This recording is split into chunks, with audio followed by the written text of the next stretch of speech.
Une preuve que c'est la France qui a exigé le troisième mandat à Alassane Ouattara. Nombreuses sont les indiscrétions qui avaient pu laisser entendre que l'ancien colonisateur était à la base du volte-face de M. Alassane Ouattara de briguer un troisième mandat.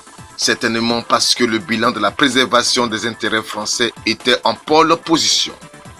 Un départ du président du RHDP du pouvoir pourrait hypothéquer les relations France-Côte d'Ivoire qui avaient pris un coup sous la refondation si d'aventure les refondateurs acquittés par la Cour pénale internationale parvenaient à nouveau à prendre le pouvoir. Le mercredi 18 novembre 2020, un peu plus de 2 semaines après le scrutin non reconnu par l'opposition ivoirienne, Jean-Christophe Belliard, le nouvel ambassadeur de France, a été reçu en audience par le directeur exécutif du RHDP, Rassemblement des oufetistes pour la démocratie et la paix, Adama Bictogo.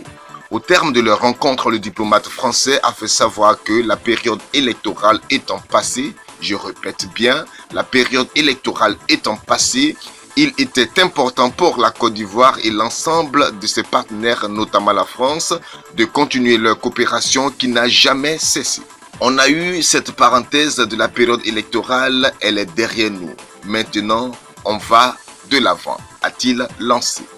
Le diplomate français a par ailleurs révélé avoir abordé avec son hôte, et tenez-vous bien qui, Adama Bictogo, plusieurs sujets en rapport avec l'avenir de la Côte d'Ivoire au lendemain des élections présidentielles. Autre chose, il a estimé que pour la France, la suite de la situation en Côte d'Ivoire passe par le dialogue de toutes les instances pour que la Côte d'Ivoire retrouve le chemin de la paix. Même si cette déclaration est belle, pourquoi c'est maintenant qu'il faut dialoguer? Après plusieurs centaines de morts, de blessés, de dégâts matériels.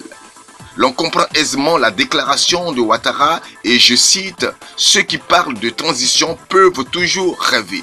Fin de citation. En réalité, la force de M. Ouattara, ce ne sont pas les Ivoiriens, ni ce qu'on appelle communément les microbes, mais plutôt la France et son armée prêtes à bombarder le premier qui s'hasardera à se mettre au devant de son chemin. Voici tout le sens du courrier de félicitations du président Emmanuel Macron, suivi des propos du ministre des Affaires étrangères, Le Drian.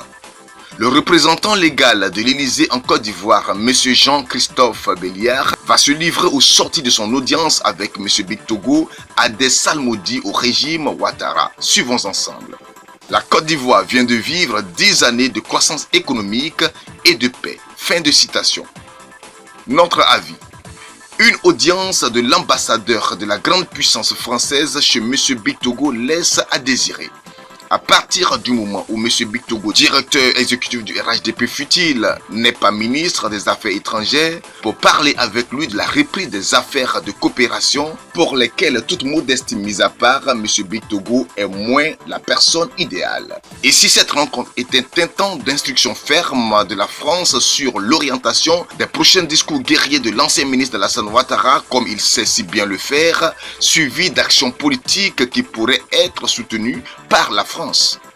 L'opposition ivoirienne, qui est allée en guerre sans armes avec l'arrestation de nombreux de ses cadres, est assise impuissante et attend un dialogue dont la feuille de route lui viendra de Paris.